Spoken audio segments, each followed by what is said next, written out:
దేశంలో జనగణనకు జెండా ఊపారు. ఈసారి కులగణన లెక్కలు కూడా తీనున్నారు. జనాభా లెక్కింపు ప్రక్రియని 2 దశలుగా చేపడతారు.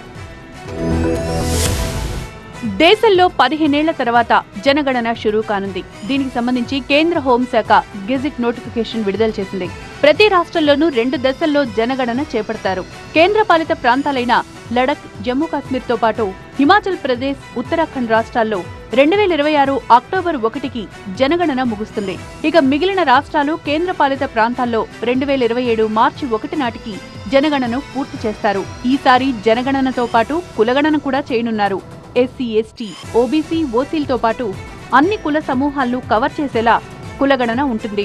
మొదటి దశలో గృహ జాబితా, గృహ గణన ఉంటుంది. దీనిలో ప్రజలకు అందుబాటులో ఉన్న సౌకర్యాలతో పాటు శాశ్వత లేదా తాత్కాలిక గృహాల డేటాను సేకరిస్తారు. ఈ దశలో సమగ్ర చిరునామా రిజిస్టర్ రూపొందిస్తారు. రెండో దశలో వ్యక్తులకు సంబంధించిన వివరణాత్మక సమాచారం సేకరిస్తారు. పేరు, వయస్సు, జెండర్, మతం, కులం, విద్య, వృత్తి, వలస మొదలైనవి నమోదు చేస్తారు. తొలిసారి డిజిటల్ పద్ధతిలో జనాభా లెక్కింపు ప్రక్రియ జరగనుంది.